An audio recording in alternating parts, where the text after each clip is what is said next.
চোখের কোণে নিভে যাচ্ছে আশার আলো, হাসি সেটিও মিলিয়েছে অন্তরালে। কপালে এখন শুধুই চিন্তার ভাঁজ, যেখানে পরতে পরতে লেখা চিকিৎসা আর সংসার খরচ চলবে কিভাবে। হাসপাতালের শয্যায় শুয়ে থাকা ফয়েজ আলমের পরিস্থিতি এখন এমনই। ফ্যাসিস্ট শেখ হাসিনাকে ক্ষমতা থেকে সরাতে জুলাইয়ে যে গণ অভ্যুত্থান হয়েছিল, সেখানে এক অকুতোভয় বীরের ভূমিকায় ছিলেন ফয়েজ। শুনলে অবাক হবেন, সরকার পতনের পর পুরো শরীরে 40টি গুলি নিয়ে হাসপাতালের দাঁড়ে দাঁড়ে ঘুরেছেন দীর্ঘ একটি সময়। 35টি গুলি বের করা সম্ভব হলেও শরীরের বিভিন্ন স্থানে এখনও রয়েছে 5টি গুলি। বাকিগুলি বের করতে প্রয়োজন বিদেশি চিকিৎসার। এখন আমরা ভালো নেই, ডক্টর বলতেছে আমাদের চোখে অনেকগুলো পরীক্ষা করছে। এখন ডক্টর বলতেছে আমাদেরকে দেশের বাইরে চিকিৎসা যাওয়ার জন্য।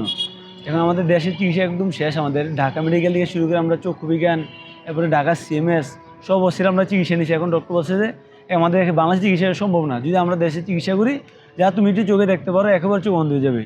এখন আমার দেশের বাইরে ইমার্জেন্সি চিকিৎসা যেতে পারি, কিন্তু আমাদের বাংলাদেশ সরকার আছে। এখন আমাদের কাগজ অলরেডি আমরা পৌঁছাইছি, আমার রেফার কাগজ, কিন্তু এখন সরকার আমাদের কোনো ব্যবস্থা করতেছে আমাদের দেশে বাইরে যাওয়ার জন্য চিকিৎসার জন্য। ফয়েজ আলমের বাড়ি কুমিল্লার চান্দিনা উপজেলার হারং গ্রামে। সেখানকার বাসিন্দা জাহাঙ্গীর আলম গাজীর ছেলে হলেও খোঁজ নেন না ছেলে ফয়েজের। মাকে হারিয়েছেন অনেক দিন আগে। ঘরে রয়েছে ছোট বোন। আহত ফয়েজের সঙ্গে কথা হয় জাতীয় চক্ষু বিজ্ঞান ইনস্টিটিউটে। আলাপচারিতায় উঠে আসে পুলিশের নির্বিচারে গুলি চালানোর সেদিনের কথা। দেশের জন্য নিজের জীবন বাজি রেখে সেদিন আন্দোলনে গেলেও পাচ্ছেন না প্রয়োজনীয় সরকারি চিকিৎসা সহায়তা। কুমিল্লা আমি আসলাম ঢাকা বেড়াতে, তারপর আন্দোলন শুরু হয়, তারপরে আমি ঢাকা আন্দোলন করি আর কুমিল্লা যাই নাই। পরে 5 আগস্ট পরে তারপর কুমিল্লা যে আন্দোলন শেষ করে আর কি। আমরা প্রথম আমাদের ভাইদেরকে মারতেছিল, মারার পরে আমরা দেখছি ফায়ার করতেছে। এখন আমাদের অনেক ভাইরা ওইখানে মারা যায় আমার সামনে। কারণ ভাইদের আমি আনতে যাই, আমি ওদেরকে একজন হাত দিয়ে টান দিয়ে এরপরে হঠাৎ করে এরপরে ওদেরকে সরানোর পর আমি যখন গেছি সাইডে মাগরিব আজানের সাথে সাথে সাইডে যখন দাঁড়াইছি, বাসা থেকে কল দিছে, বলতো মোবাইলে আলোটা জ্বলছে। তারপর আমাকে 3 ফায়ার করে দিয়েছে পুলিশ। ফায়ার করে সাথে আমার চোখ চলে যায় আর কি। আমাদের দেশের সরকার শুধু বাংলাদেশের চিকিৎসাটা ওইটা আমরা পেয়েছি, কিন্তু ওইটাতে অনেক গাফিলতি আছে। আমরা উন্নতম চিকিৎসা পেয়েছি না।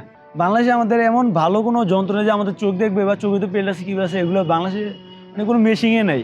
এখন আমাদের বাংলাদেশের মেশিন যদি না থাকে তাহলে দেশে বাইরে মেশিন আনেন। বাংলাদেশের সরকার বাইরে কিন্তু মেশিন আনতেছে না, প্লাস আমাদের দেশে থেকে আমার চোখগুলো আরও অন্ধ যেতেছে। ফ্যামিলি কিন্তু আমাদের উপর নির্ভর করে। এখানে অনেক আছে যে ফ্যামিলিতে একটা ছেলে আছে, যেমন আমি, আমার ফ্যামিলিকে চালাতে হয়। এখন আমার বন্ধু বান্ধব ফ্যান চালাতে ঋণ করে চালাতেছি, আর কতদিন চালাবো। এখন আমাদের মানে খুব এত আমাদের উন্নত চিকিৎসা দেওয়া হবে, এবং প্লিজ আমাদের যে একটা পুনর্ব্যবস্থা করে দেওয়ার জন্য ঢাকা নিয়ে বলতেছে যে ঠিক আছে তোমাদের আমরা চিকিৎসা দেবো বা ওইটা করবো, কিন্তু ওরা এখন কোনো খবরে না। আমাদের বলতেছে তোমাদের আমরা 3 দিনের ভিতরে জানাবো যে কী করবো। এবার বলতেছে তোমরা 5 দিবসের ভিতরে তোমাদেরকে আমরা টাকা দিয়ে দিব, বা তোমাদের আমরা 3 দিনের ভিতরে জানাবো যে উন্নত চিকিৎসা দিব কিনা। মানে এগুলো বলে আমাদেরকে এখন ঘুরে দিয়েছে। এই যে আমরা আজকে 1.5 মাস হয়ে গেছে, কিন্তু আমাদের ঘুরে মানে এখনও ঘুরে দিয়েছে দিবে। এখন আমাদের কোনো আশ্বাস নেই আমাদের ওদের মধ্যে। এখন যে উপদেষ্টা বললেন বা সরকার যে ইউনুস স্যার আছে, মানে আমাদের দিবে এটা মনে হয় না আমাদের কাছে। হাসপাতালের শয্যায় শুয়ে ফয়েজ আলম দেখাচ্ছিলেন গুলি লাগার ক্ষতচিহ্নগুলো, আর পকেটে রেখেছেন শরীর থেকে বের করা আরও বেশ কয়েকটি গুলি।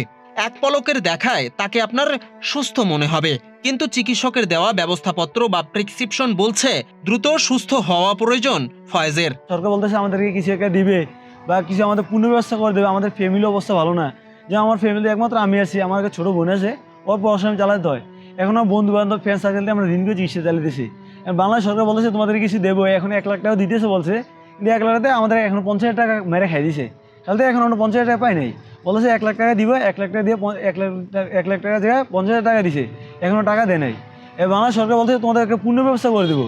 দেখতে এসে 3 থেকে 4 মাস শেষ, কিন্তু আমাদের এখন কিছুই করে নাই। এবং আমাদের যে পূর্ণ ব্যবস্থা করে দেবে, আমরা কি মারা যাওয়ার পর পূর্ণ ব্যবস্থা করে দেবে, না মারা যাওয়ার আগে পূর্ণ ব্যবস্থা করে দেবে? শুধু ফয়েজ নয়, ওই হাসপাতালের অনেক আহতদের কথা একই রকম। সকলেই প্রত্যাশা করেন সরকারের সজাগ দৃষ্টি, নইলে এই আন্দোলন বৃথা। মানে আমি চাইতেছি হয়তো বা বিদেশ নিয়ে যাক বা বিদেশে ডাক্তার না ভালো করে দেখাও, হ্যাঁ, না অন্য কোনো প্রতিনিধি বা আমাদের জন্য যেমন সরকারের উপর লেভেলে যদি আমাদের হয়ে কথা বলতো। আমাদের মনে হচ্ছে আমরা আবার আন্দোলন করতে হবে। মানে আমরা আন্দোলন ছাড়া মানে এখন যা সবাই নিতেছে আন্দোলন করে, যে অনেকে উপদেশের জন্য আন্দোলন করতেছে, কিন্তু আমরা যারা চিকিৎসার জন্য এখন আমরা আন্দোলন নামে শুধু একবার নামছিলাম নাইবে আসিবে কথা বলাতে বলার আমরা আন্দোলন করছি। উনি বলছে ঠিক আছে তোমরা 3 দিন আমরা জানাবো, এখন জানা দিচ্ছে না। তো এখন দেখে আমরা আবার আন্দোলন করতে হবে, আমরা চিকিৎসার জন্য মানুষের হাতে পেয়ে ধরতে হবে বা মানুষের ভিক্ষা করে আমরা চিকিৎসা নিতে হবে। তো বাংলাদেশের সুবিধা আমরা এতেই পাওয়া যায়, এখন পাইলাম যে আমরা এখন ভিক্ষা করে চিকিৎসা করতে হবে, এছাড়া আমাদের কোনো উপায় নেই। মানুষের হাতে পেয়ে ভিক্ষা করতে হবে, তারপর চিকিৎসা নিতে হবে। বিজন কুমার, বাংলাদেশ প্রতিদিন।